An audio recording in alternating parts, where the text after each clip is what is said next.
Señores, seguimos con el programa y presentamos a nuestro próximo invitado. Atilio Borón nació en Buenos Aires en 1943. Politólogo, sociólogo e investigador. Es director del Programa Latinoamericano de Educación a Distancia en Ciencias Sociales del Centro Cultural de la Cooperación.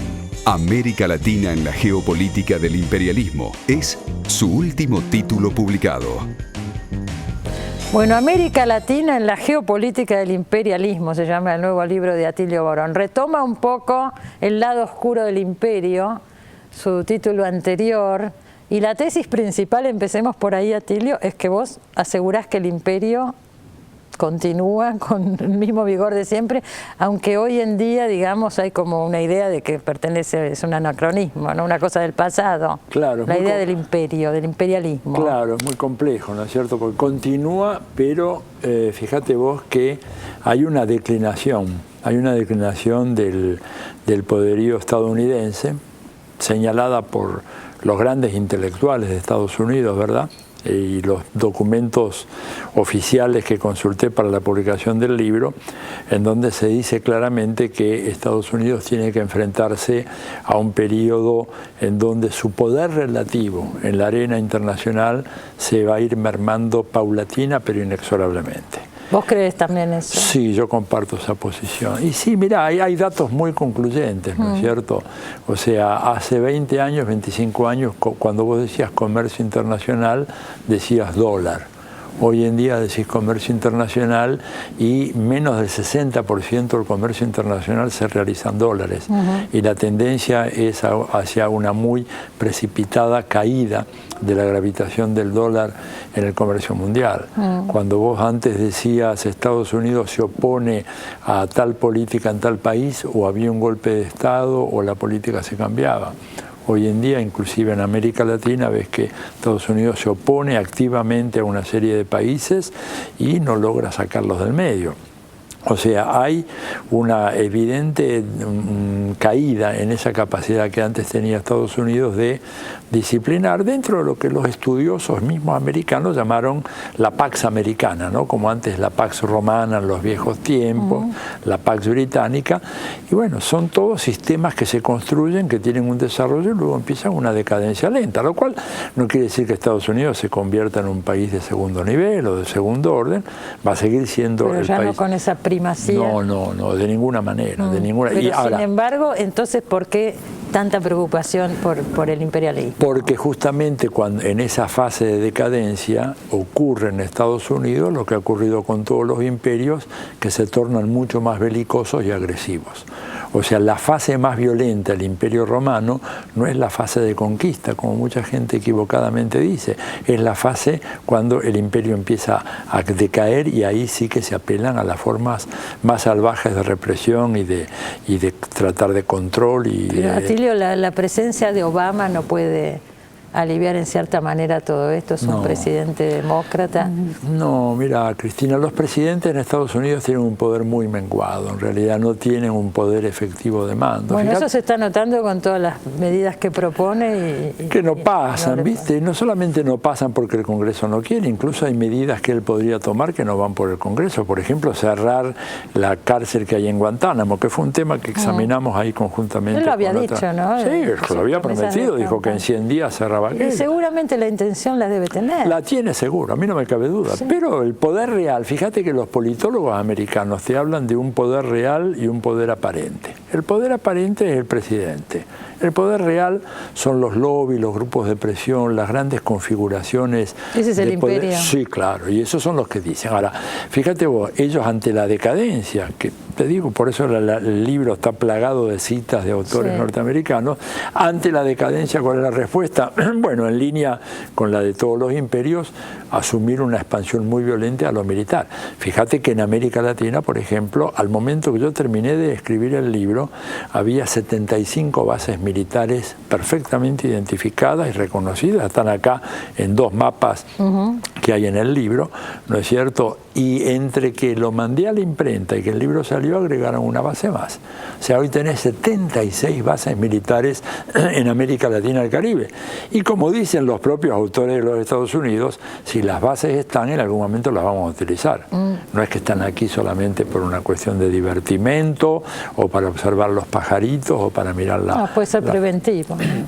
Yo creo que sí, y están ahí a la espera del momento oportuno. ¿Cuándo llega ese momento? No se sabe, pero en cuanto llegue, esas bases se ponen en funcionamiento en cuestión de horas.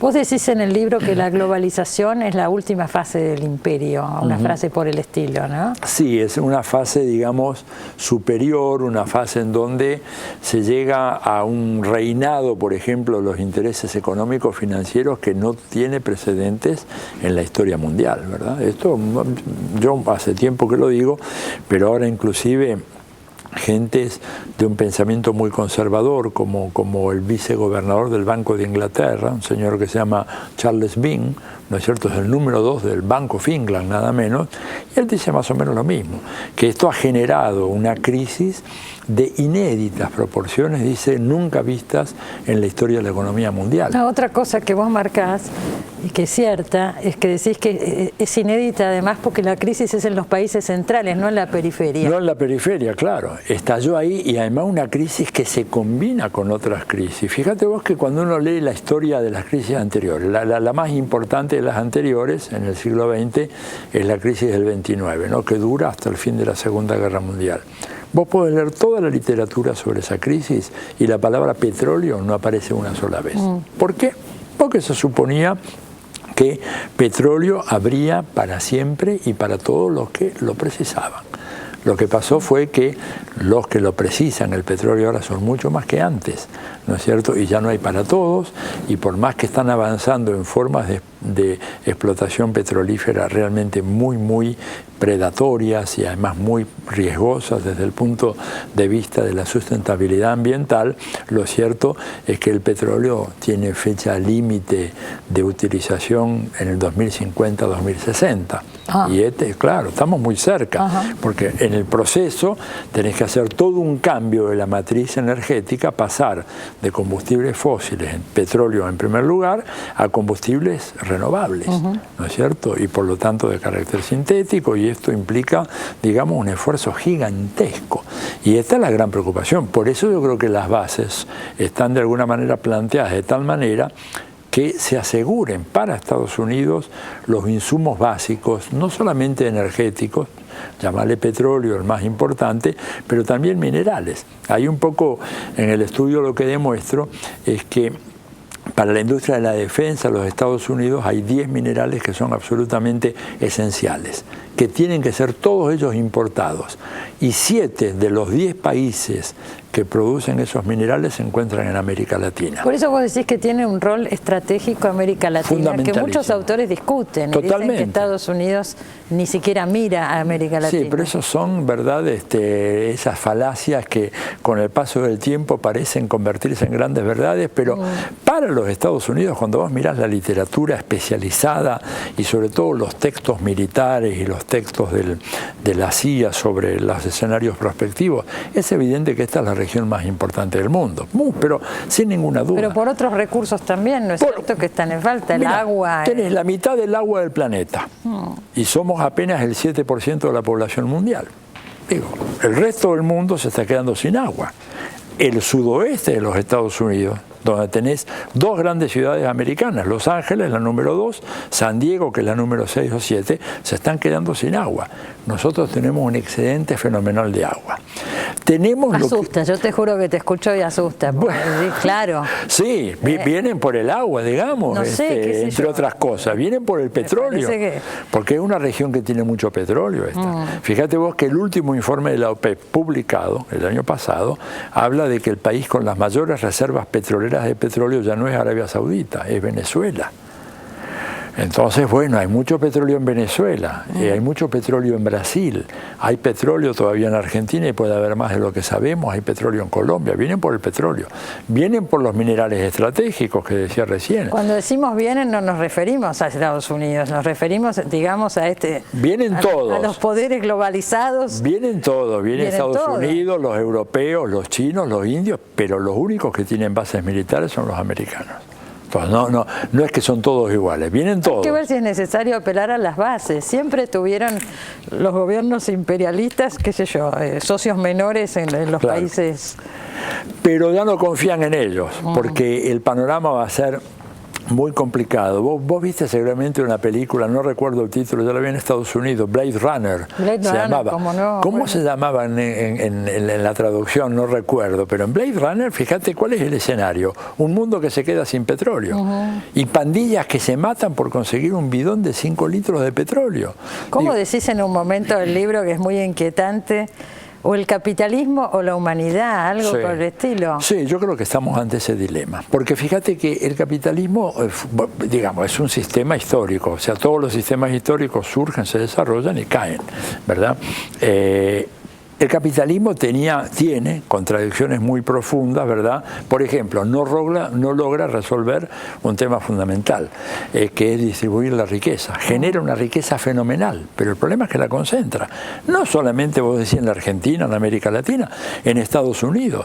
¿Qué decían la gente que estaba en la plaza ahí enfrente de Wall Street? ¿No es cierto? Somos el 99%. Decían, ¿por qué?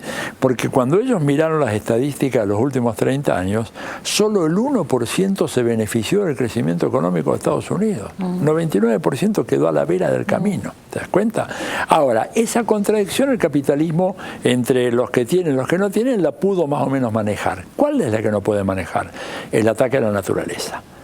La necesaria agresión a la naturaleza para las industrias mineras, la minería a cielo abierto, la contaminación de los ríos, la contaminación del aire, ¿no es cierto? Todo eso, vos podés engañar a la gente, decirle, mire, le estoy dando lo que es justo para usted, lo que usted se merece, pero al agua no le podés decir, no la estoy contaminando, no te estoy destruyendo, no te estoy vertiendo mercurio, por ejemplo. Hay algunas películas y documentales que son estremecedoras, Cristina, sobre cómo se está produciendo la destrucción de la naturaleza y que, bueno, por eso es que se plantea algo en ese documental extraordinario, se llama Verdades Molestas, ¿no es cierto? Él dice, los hombres están destruyendo la naturaleza y si seguimos así, la única corrección que yo le haría sería decir, no son los hombres, es esta forma de organización económico-social llamada capitalismo que lo lleva a destruir la naturaleza. Ahora, Atilio, vos sos una persona que proviene, un intelectual que proviene de la izquierda.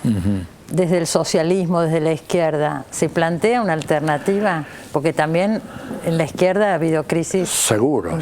Y se cayó en algunos de esos errores mismos, por ejemplo, del productivismo en el caso de la Unión Soviética o hoy en día, por ejemplo, en el caso de China.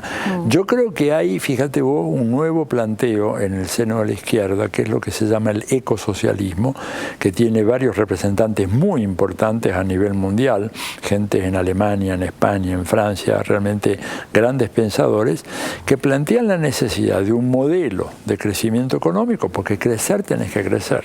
Digo, la izquierda tradicional dice, por ejemplo, no al crecimiento. Claro. Un poco el caso del pachamamismo, por ejemplo, en Bolivia o en Ecuador. Pero cuando vos decís no al crecimiento, el problema es que la población sigue creciendo. Yo acabo de venir del Ecuador, por ejemplo, ahora este debate es muy candente. Y hay sectores que dicen, bueno, no hay que crecer más. Un planteo socialista es redistribuir lo que ya tenemos y punto. Bueno, pero el problema es que, por ejemplo, en el caso del Ecuador, la población en 30 años va a pasar de ser 14 millones a 29. Claro. Entonces tenés que crecer. Ahora, una cosa es crecer utilizando los bienes de la naturaleza de manera responsable, ¿no es cierto?, muy responsable y muy cuidadosa, y otra cosa la devastación que están produciendo ahora, que están liquidando la cordillera de los Andes, la flora, la fauna y las aguas. Sí, hay que ver cómo se va a desarrollar todo esto, porque un camino alternativo también se tiene que crear y es muy difícil y va a llevar muchos años. Y es un ensayo de prueba y error. No hay un modelo ya escrito que podamos decir, aplicamos esto. No, claro. Esto se va a ir aplicando a medida que pase el tiempo con ensayos que esperemos que anden bien. Porque si no andan bien, te digo realmente, vos vos fíjate, la revista británica The Lancet, que es una revista de ciencias biológicas, nada de izquierda, todo lo contrario, pero hizo una encuesta entre sus suscriptores, preguntándole esto: ¿qué chances cree usted que tiene el género humano de sobrevivir más allá del siglo XXI? ¿Sabes lo que respondió la mayoría de los científicos británicos? Las chances no son superiores al 50%. Del siglo XXI. Del siglo XXI. Por producto de esta destrucción, las condiciones naturales que hacen a la vida humana en el planeta Tierra. Así que por eso te digo, la alternativa es humanidad o capitalismo. No podemos tener las dos cosas. Hay grados de capitalismo también, ¿no es cierto? Sí, pero como decía Borges de otro fenómeno sociopolítico, el capitalismo es incorregible. Es lo que es lo que digo. Es la esencia. Y porque es un sistema que se mueve por la lógica de la ganancia, que es el objetivo fundamental. A ver, ¿qué es la salud? ¿Es un bien, es un derecho o es un objeto de lucro? Cuando yo digo es un objeto de lucro, bueno, a mí no me importa nada. Hay algo que está mal enfocado, obviamente. Así es. Son más interrogantes que respuestas. Claro. El libro lo que trata es de plantear los interrogantes y abrir un debate. Yo no pretendo decir... Son los debates que hay que hacer. Sería absurdo decir tengo las respuestas a todo esto. No las puedo tener, pero por lo menos digo, discutamos qué vamos a hacer esto. ¿Qué hacemos con la gran minería? ¿Qué hacemos con la sojización de la Argentina? Que significa monocultivo. Ahora, monocultivo es muy dañoso para nuestros suelos. Para la tierra. ¿No es cierto? En fin, cosas por el estilo. Sí, son acá preguntas. Y en todo el mundo. En todo el mundo. En Brasil. Bueno. Escúchame, Brasil es un tema que estudio muy a fondo en el libro. Brasil se ha venido desindustrializando a favor de una expansión del monocultivo de la caña de azúcar. O sea, volvemos al siglo XVIII. ¿Para qué? Para producir con la caña de azúcar no alimentos, sino agrocombustibles, biocombustibles, para reemplazar el petróleo. Como el petróleo se acaba, bueno, busquemos la fórmula, ¿no es cierto?, de, a partir de la caña de azúcar, de la soja, del maíz. Entonces tenés la locura de producción creciente de alimentos y precios crecientes. Nunca se vio en la historia de la humanidad. Cuando aumentaba la oferta de alimentos, bajaban los precios. Claro. Ahora todo lo contrario. Todo. ¿Por qué? Porque el precio de los alimentos se rige por su capacidad de convertirse en sustituto del petróleo. Y ahí tenés una de las claves para entender la revuelta del mundo árabe, que empezó con protesta por los aumentos desproporcionales que había en los alimentos. Una última pregunta te hago, porque ya me están haciendo señas, pero quería alguna reflexión o algo sobre la crisis europea.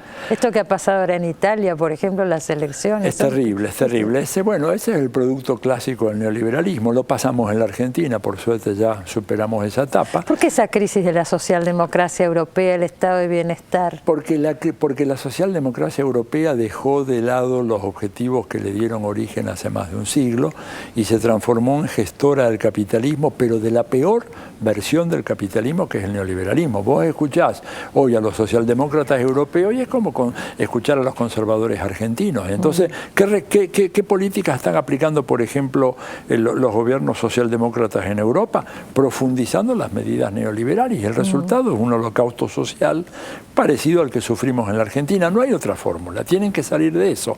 Pero, claro, los intereses económicos en juego son fenomenales. Bueno, no sé qué decirles. Hay que ir al corte, uno se queda con... La situación es angustiosa, ¿no es cierto? Pues ya lo sabemos, pero esto reafirma. Yo lamento a veces porque mucha gente me dice, bueno, pero ¿por qué ese pesimismo? Digo, yo soy una persona enormemente optimista. No creo que sea pesimismo. Pero digo, es realista. Es decir, si yo tengo una placa y veo que hay un pulmón con una mancha, y si soy un buen médico digo, mira, acá hay una mancha. Claro. Podemos atacarla con cirugía, con quimioterapia, con rayos. Lo peor que puedo hacer ante la gente, ante la sociedad, ante vos, es decirle, no, está todo perfecto, no hay ningún problema con los recursos naturales. Digo, sería un engaño de una irresponsabilidad imperdonable. Bueno, hay mucha gente en el mundo trabajando en esta dirección. Sí, por lo menos en la teoría se está Hay una trabajando. Creciente conciencia porque, bueno, hay situaciones que, escúchame, si el cambio climático sigue avanzando, mirá lo que está pasando simplemente en la Argentina. Sí. La tormentona que se desató el otro día en Mar del Plata. Plata de golpe, digo, son cosas inéditas. Totalmente. O huracanes que llegan en pleno verano a New Jersey y a Nueva York, que eso nunca pasó. Yo he vivido 8 años en Estados Unidos. Jamás un huracán pasaba más allá de Charlotte o de el sur de las Carolinas. Yo creo que hay una percepción popular que el mundo se da cuenta. ¿no es cierto? Y la tormenta de ahora, casi 1 metro de nieve, o sea, grandes huracanes en verano, tormentas feroces en invierno, cambio climático. Bueno, sigamos con el capitalismo y vamos a ver hasta dónde llegamos. Seguramente es el fin de una era. Ahora, yo creo que cómo evoluciona y hacia dónde va. Y no sabemos, pero lo que sí sabemos es que tiene que haber un cambio. Si esto sigue así, es inviable la sobrevivencia de la especie humana en el planeta. En el plazo largo de 40, 50, 70, 80 años, como dicen los británicos. Que en la historia de la humanidad es nada. No es nada, no es nada. Gracias por haber venido, Atilio, como siempre. Por favor, Cristina. Nos queda un bloque todavía, no se vayan que enseguida volvemos.